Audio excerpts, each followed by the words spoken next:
ఆ ఇంటికి బేగలేరు నా ఇంటికి బేగలేరు అన్నాడు చూడు. ఆ ఇంటికి పునాదులతో సహా ఏళ్ళుతో కొంగటేళ్ళతో సహా పీక్ అవతలు దిగారు. ఎలా ఉంది మరి కూటమి పరిపాలన అనేది ఇప్పటి వరకు చూసుకుంటే? ఇప్పటి వరకు పద్ధతిగానే ఉంది, బాగానే ఉంది. మరి చంద్రబాబు నాయుడు గారి పరిపాలన అనేది చూశారు. జగన్ పరిపాలనకి చంద్రబాబు నాయుడు గారి పరిపాలనకి ఏమైనా తేడా అనిపించిందా? అనిపించింది. ఇప్పుడు చంద్రబాబుకి జగన్మోహన్ రెడ్డి గారికి చాలా తేడా అనిపించింది. అప్పుడు మామూలుగా సంక్షేమ పథకాలంటే ఇచ్చారు, ఆ ఒక్కటే 5 సంవత్సరాలు కూడా ఆ ఒక్క పథకమే అమలు చేశాడు. ఇంకేమీ పట్టించుకోలే, ఎవరిని విషయాలు అడగలేదు. మీ సమీక్షలు ఏంటి, మీ పద్ధతులు ఏంటి, అసలు మీకు ఏం కావాలనేది ఎక్కడికి వచ్చి కూడా అడగలేదు. 5 సంవత్సరాలు కూడా చంద్రబాబుని తిడతామో, లోకేష్ని తిడతామో, పవన్ కళ్యాణ్ని తిడతామో, ఇక బటన్ నొక్కుతున్నాను అంటాం. ఈ రెండే పద్ధతులు చేశారు 5 సంవత్సరాలు కూడా, ఇంకేమీ చేయలే. బాబాయ్ మరి గత 5 సంవత్సరాల్లో జగన్ గారు ఉన్నప్పుడు ఏమైనా కంపెనీస్ వచ్చినాయి అంటే ఏం చెప్తారు? వచ్చినాయి ఏం చెబుతాం. కంప్లైంట్స్ అంటే ఇండస్ట్రీస్ ఏమైనా తీసుకొచ్చారా? ఏం తీసుకొచ్చారు, ఏం తీసుకురాలా. వత్తని అని చెప్పుకొచ్చారు కానీ ఏమీ తీసుకురాలా ఒక్కటి కూడా. ఇక ఈ అమరావతి రాజధాని అని చెప్పి ఫస్ట్ ప్రకటించేటప్పుడు ఆయన కూడా మద్దతు ఇచ్చాడు, ఇది ఆఫ్ చేసేసాడు. ఎక్కడో 3 రాజధానులని పేరు పెట్టి 3 రాజధానులని పెట్టాడు, ఏది అమలు చేయలే.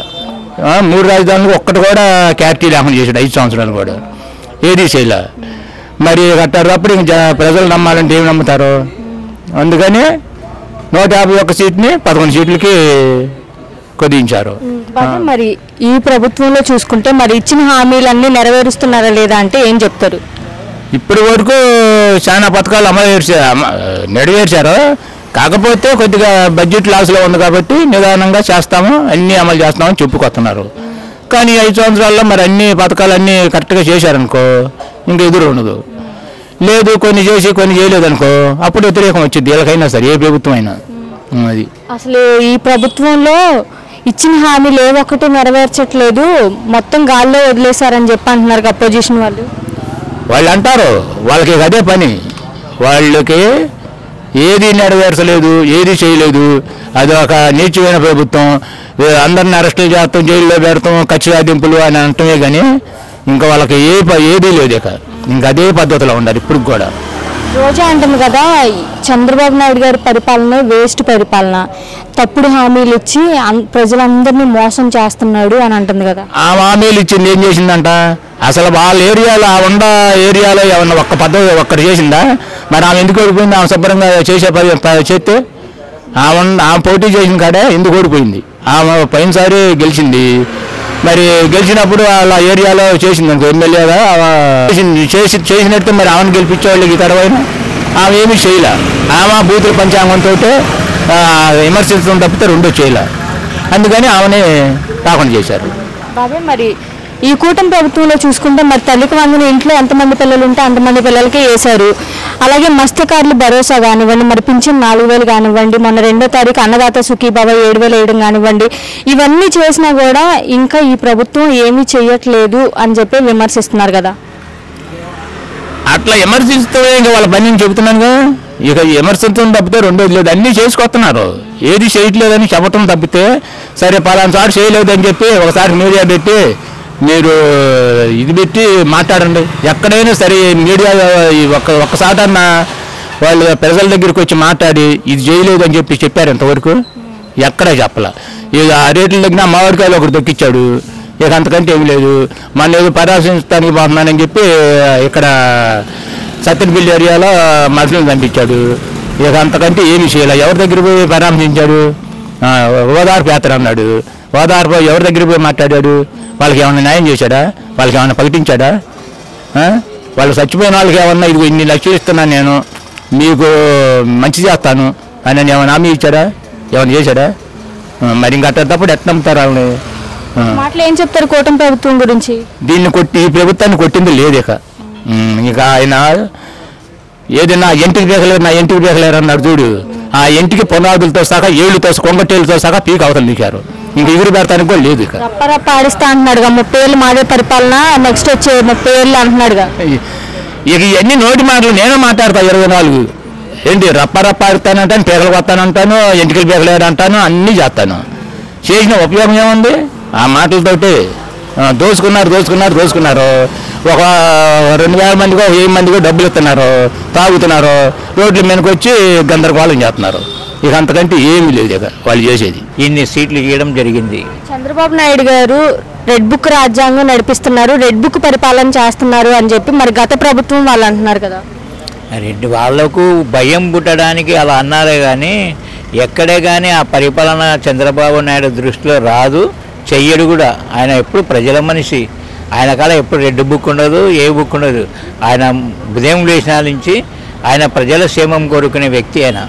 అలాగే మరి కూటమి ప్రభుత్వంలో ఇచ్చిన ప్రతి ఒక్క హామీలు మరి నెరవేరుస్తుందా లేదా అంటే ఏం చెప్తారు? కూటమి ప్రభుత్వం ఏదైతే అమలుపరిచిందో అవన్నీ చూసా చెప్పకుండా న్యాయం చేశారు ఈరోజు ఈ ప్రభుత్వం, తెలుగుదేశం పార్టీ. గత ప్రభుత్వం కన్నా ఈ ప్రభుత్వం చేసిన అభివృద్ధి కార్యక్రమాల్లో ప్రజలు వాళ్ళెంతకు వాళ్ళే చెప్పుకుంటున్నారు, ఈ పరిపాలన బాగుంది, ఈయన చేసే రేపు ఆగస్టు 15వ తారీఖున మహిళలకు ఉచిత బస్సు అయితేనేమి, మహిళలకు సిలిండర్లు అయితేనేమి, ఆ రోజు ఎలక్షన్స్లో ఏమని వాగ్దానాలు చేశారో అవన్నీ నెరవేరుస్తున్నారు. ఈరోజు ఉదాహరణకు చూసుకోండి, 4000 పింఛన్ ఇచ్చాడు, మళ్ళీ తల్లికి వందనం ఇచ్చాడు. ఎంతమంది పిల్లలు ఉంటే అంతమందికి తల్లికి వందనం ఇచ్చారు. ఆ రోజు ఒకరికి ఇచ్చి కరెంటు బిల్లు ఇస్తే ఇంత, మీకు cancel, ration card cancel, car ఉంటే క్యాన్సల్, ఇండ్లు పెద్దగా ఉంటే క్యాన్సల్ అని ఎన్ని షరతులు పెట్టి అవన్నీ ఆ రోజు తుంగలో కొక్కాడు జగన్మోహన్ రెడ్డి. ఈరోజు అట్లా లేదు. ఏమైతే వాగ్దానం చేశాడో అవన్నీ తెలుగుదేశం పార్టీ కూటమి ప్రభుత్వం అమలుపరుస్తుంది, ప్రజలకు అందజేస్తుంది. గత ప్రభుత్వంలో మరి ఏమైనా కంపెనీలు వచ్చాయంటే ఏం చెప్తారు? ఏమొచ్చాయండి, ఏం రాలేదు. వాళ్ళు బాగుపడ్డారు, వాళ్ళు బాగుపడడానికి మేలు చేసుకున్నారు తప్ప ప్రభుత్వానికి ఆదాయం లేకుండా ప్రభుత్వాన్ని కుంగలో తొక్కి వెళ్ళిపోయారు. కూటమి ప్రభుత్వం మరి ఇచ్చిన హామీలన్నీ నెరవేర్చకుండా గాల్లో కలిపేశారు, గాల్లో వదిలేశారని చెప్పి మరి అపోజిషన్ వాళ్ళు అంటున్నారు కదా. అదే వాళ్ళు వాగ్దానాలు చేసి వాళ్ళు చేస్తామని చెప్పి చేయలేకపోయినందుకే ఆ ప్రభుత్వం గాలిలో కలిసిపోయింది. ఈ ప్రభుత్వం ఇచ్చిన దానికే ఈసారి ఇంకా 15 ఏళ్ళు కానీ ఇంకా తెలుగుదేశం పార్టీ కుటుంబ ప్రభుత్వం అధికారంలో ఉంటుంది, ప్రజలకు మేలు చేస్తుంది. అలాగే మరి తల్లికి వందనం ఇంట్లో ఎంతమంది పిల్లలు ఉంటే అంతమంది పిల్లలకి వేశారు కదా అండి. మరి మత్స్యకారులకు భరోసా కానివ్వండి, పింఛన్లు 4000 కానివ్వండి, అలాగే మరి మొన్న 2వ తారీఖు చూసుకుంటే అన్నదాత సుఖీభవ కానివ్వండి, మరి ఇవన్నీ చేస్తున్నా కూడా ఎందుకని ఇంకా ఈ ప్రభుత్వం ఏమీ చేయట్లేదు అని చెప్పి విమర్శలు చేస్తూనే ఉన్నారు. ఎందుకంటే వాళ్ళు చేసింది మెచ్చుకోరు కదా జగన్ పార్టీ. ఎందుకంటే వాళ్ళు ఏదో ఒకటి చెప్పాలి కదా. వాళ్ళకు అసెంబ్లీలో పోయి చెప్పుకోవడానికి వాళ్ళు 11 మంది ఎమ్మెల్యేలు ఉంటారు. ఆ 11 మంది ఎమ్మెల్యేలో ఒక 6 మంది అబ్సెంట్ అవుతారు.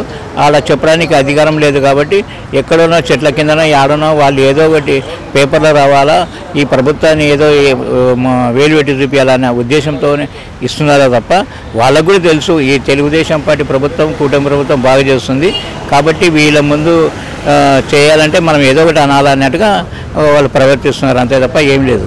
ఒక మాటలో ఏం చెప్తారు కూటమి ప్రభుత్వం గురించి? తెలుగుదేశం పార్టీ కూటమి ప్రభుత్వం బ్రహ్మాండంగా కొనసాగుతుంది, వాళ్ళ కలయిక బాగుంది కాబట్టి రాబోయే కాలంలో కూడా మళ్ళా కూటమి ప్రభుత్వం అధికారంలోకి వస్తుంది. ఖచ్చితంగా కూటమి ప్రభుత్వంలో తెలుగుదేశం పార్టీ జెండా ఖచ్చితంగా మళ్ళీ ఎగరేస్తాం.